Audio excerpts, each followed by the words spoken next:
E hoje novamente estaremos respondendo a perguntas dos nossos inscritos, então se você deixou algo aí para nós, fique atento que hoje pode ser a resposta da sua pergunta. Então não saia daí!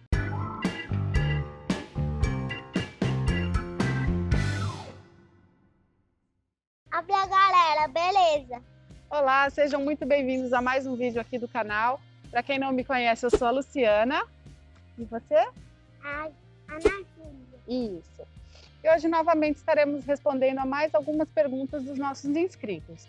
É algo que tem funcionado bastante, a gente tem tido uns feedbacks bastante positivos, então por esse motivo a gente está dando continuidade. Então se você tem alguma dúvida, deixa aí pra gente nos comentários que nós teremos o maior prazer em responder. Bom, então vamos para a nossa primeira pergunta, e a pergunta é do Davi Júnior, e ele pergunta o seguinte: qual era a profissão de vocês no Brasil? E qual foi a maior dificuldade de adaptação para vocês? Obrigada.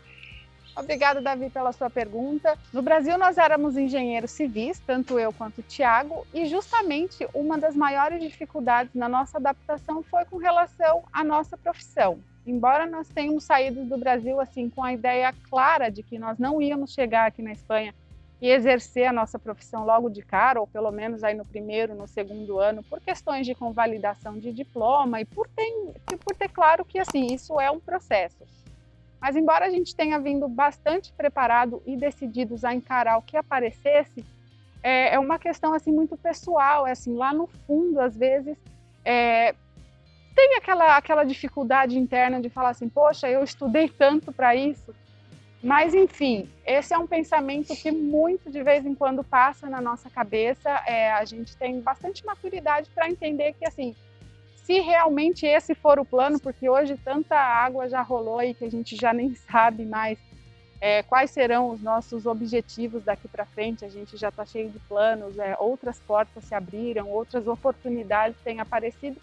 Então, assim, se realmente nós formos manter o plano de convalidar o diploma, eu tenho certeza que isso em breve acontecerá, se nós realmente quisermos, mas foi isso que a gente encarou com um pouquinho mais de dificuldade, assim. É como nós já falamos em outros vídeos que nós fizemos, quando você chega aqui na Espanha, você é um bebê, você nasce de novo, todo o seu passado, tanto o seu passado pessoal, você ser aquela pessoa super conhecida na cidade ou não, ou você ter um cargo e isso ser bem reconhecido no Brasil quando você coloca no seu currículo, isso é bem reconhecido no Brasil, aqui realmente não funciona. Aqui, como ele disse lá no vídeo, a gente não é ninguém, a gente recomeça do zero e todo esse passado, toda essa experiência fica para trás e aqui ela não é muito bem valorizada. Então, assim, isso tem um peso, isso às vezes é difícil de aceitar. E a outra dificuldade, que não é bem uma dificuldade nossa, mas foi algo que passou com a nossa filha, então, assim, foi algo que a gente sofreu junto com ela, que foi a adaptação, né, com relação ao idioma, por mais que ela tenha vindo pequenininha, mas assim, ela já falava bem o português, já entendia bem, e quando ela se viu na escolinha, escutando um idioma que ela não entendia, e a gente percebeu que isso foi uma fase, foi uma etapa difícil para ela, nós já comentamos também um pouco dessa experiência, mas acho que no geral essas foram as duas maiores dificuldades. O recomeço profissionalmente falando e essa etapa de adaptação da nossa filha. E a segunda pergunta, que não é necessariamente uma pergunta, é um pedido que muitos inscritos deixaram para nós depois que nós fizemos o vídeo do planejamento, que era para falar sobre valores de plano de saúde. Essa questão do plano de saúde é um pouquinho complicada falar, porque ela vai variar muito de região para região e assim existem muitas companhias de plano de saúde, o que vai fazer com que os valores sejam diferentes dependendo da companhia.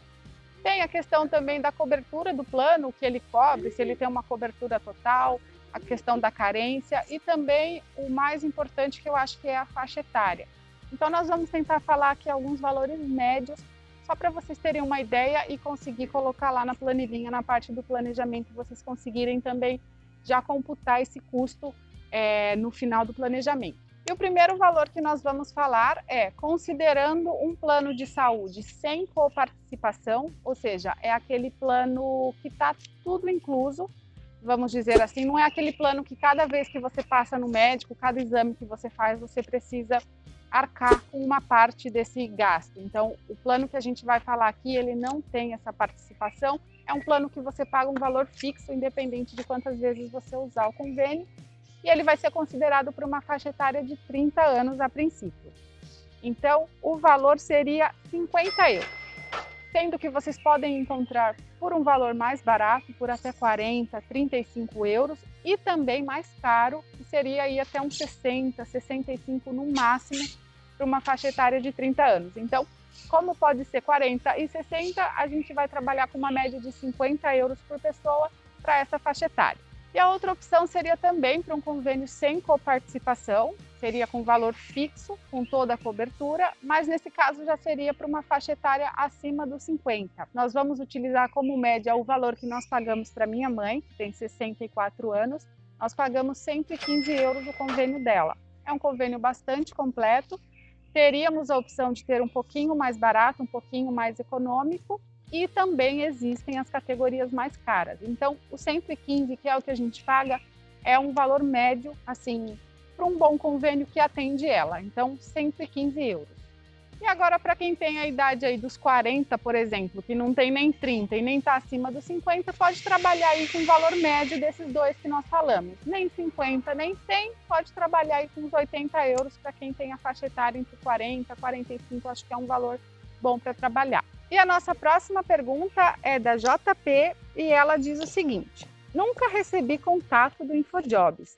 Tem alguma dica para o cadastro? Vocês faziam a carta de apresentação para todas as vagas? Bom, nossa dica é que você tenha vários tipos de currículo, que você crie vários perfis diferentes para cada tipo de vaga. Mas claro, nesse caso, se você tiver aberto aí a ver o que o mercado está oferecendo, ver se te interessa, ver se você quer encarar aquilo, então que você tenha diversos tipos de currículo e que eles sejam adaptados aos perfis de vaga que você está monitorando. Agora, se você tiver, por exemplo, fixo em uma área, aí um currículo, claro, só vai te bastar. Mas se você tiver de olho aí em várias vagas, você pode, por exemplo, no site do InfoJobs, ter vários tipos de currículo, você pode ter vários perfis, e aí na hora de candidatar aquela vaga, você tem a opção de escolher qual currículo que você quer cadastrar. Então, normalmente o que a gente faz é, se a gente está se candidatando a uma vaga, por exemplo, de teleoperadora e aquela vaga diz que precisa de uma pessoa bem comunicativa, com experiência disso, aquilo outro, que a empresa valoriza como pontos fortes certas características, o ideal é que você vá lá no seu currículo, na descrição lá das suas qualidades, enfim,